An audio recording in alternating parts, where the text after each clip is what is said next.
Costos fijos y costos variables.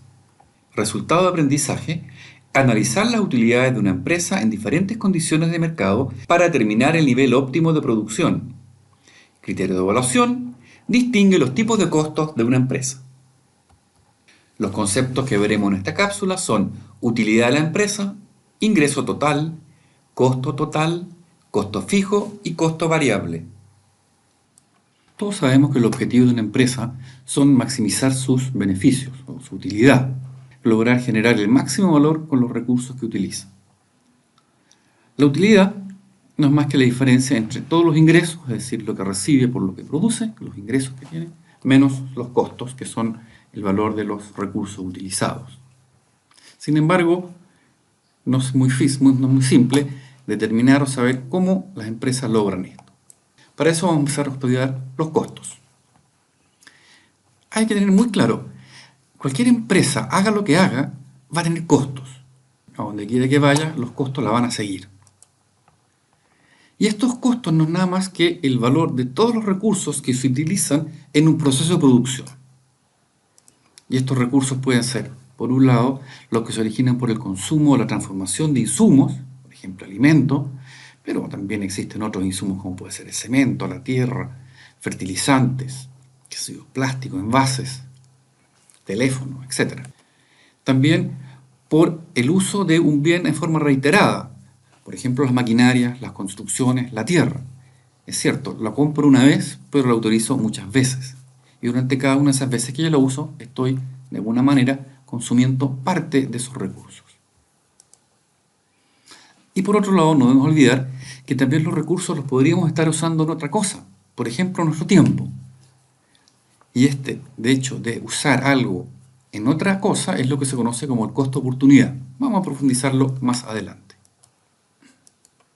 Como la utilidad, que es lo que busca la empresa, es la diferencia entre el ingreso total y el costo total, entonces vamos a ver, ¿no es cierto?, que los ingresos totales va a ser todo el dinero que nosotros, una empresa, recibe por la venta de su producción. Es decir, vende una cierta cantidad de productos a un precio determinado y la multiplicación de esa cantidad por ese precio es el ingreso total. Al revés, o por el otro lado, el costo total es lo mismo pero en función de los recursos. Si uso una cantidad determinada de recursos y los compro y cada uno paga su precio, bueno, la cantidad de recursos usados por el precio de cada uno de ellos me da el costo. Y en consecuencia, la utilidad se calcula, se estima a partir de la diferencia de este ingreso total menos los costos totales. Y eso es lo que la empresa busca hacer, tratar de que esta diferencia sea lo más grande posible. ¿Cómo se comportan los costos? Las empresas tenemos que entender que es una organización dinámica. ¿Y qué puede cambiar? Puede cambiar sus niveles de producción. Puede aumentarlos o puede disminuirlos. Si es que hay mucha demanda y los precios están buenos, puede producir más. Si los insumos están caros, quizás necesite producir menos. Puede adaptarse, en pocas palabras, a diferentes situaciones. Lo que no hay duda es que si la empresa quiere producir más, va a necesitar más recursos. Pero si produce menos, los necesitará menos recursos. Entonces una pregunta que debe responder la gerencia de cualquier empresa es: ¿cuánto cambian mis costos si produzco más? ¿O cuánto caen si es que produzco menos? ¿O cómo se afectan mis utilidades si aumento la disminución? ¿Cómo se afectan si la disminuyo? Porque debo determinar, como gerente de la empresa, cuál es mi mejor nivel, qué debo hacer. ¿Cómo nos respondemos? Bueno, para buscar la respuesta a eso tenemos que fijarnos en dos conceptos muy importantes: los costos fijos y los costos variables. ¿Qué es lo que son los costos fijos? Los costos fijos son aquellos que permanecen constantes durante todo el tiempo, sin importar el volumen de producción. Da lo mismo cuánto produzco, pero esos costos siempre serán los mismos. Por ejemplo, un arriendo, por ejemplo, los sueldos, por ejemplo, los guardias de seguridad. Todos ellos deben ser pagados independiente si que existe producción o no existe producción. Por otro lado, están los costos variables. Y los costos variables cambian, como lo dice el nombre, de acuerdo al volumen de producción. Si no produzco nada, son cero.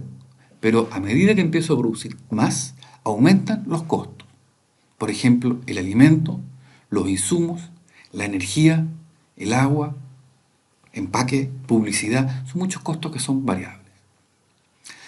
En el corto plazo, todo es fijo. Yo no puedo cambiar ningún recurso de hoy día a mañana. Pero en el largo plazo, todos son variables. Yo puedo dejar de pagar arriendo, cambiar los sueldos, no hacer más seguridad, etc. Lo de fijo y variable no es un concepto estático, sino que depende de los tiempos que uno esté considerando. Los conceptos vistos son utilidad de la empresa, ingreso total, costo fijo y costo variable. Para el estudio autónomo, la lectura de Samuelson y Nordhaus Economía, capítulo 7, Análisis de costes.